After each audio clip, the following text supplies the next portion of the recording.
po. Kalingap Agnes po. Yung bagong Kalingap member po, Kalingap partner. Salamat po mga Kalingap. Subscribe po na kayo. Thank you po.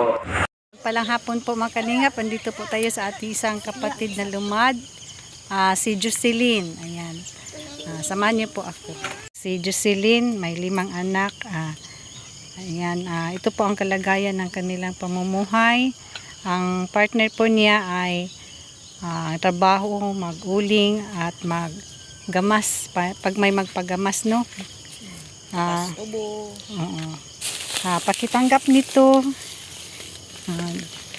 Yan, grocery po yan at bigas. Yan, galing po yan kay Ma'am Bebri at Ma'am Eddie. Wow. Yan, pasalamat tayo, Jocelyn. Salamat po. Ayan. Sa bigas na tinulong mo sa amin.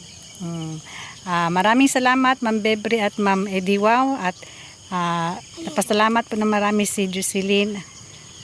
Laking tulong po sa kanilang mag-anak ang pabigas at grocery niya po.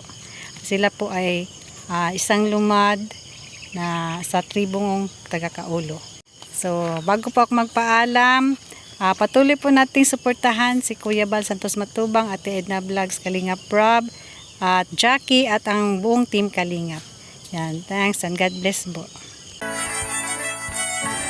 Dito po sila nakatira. Isang barong-barong. Nais niya'y makatulong sa hirap na kababayan.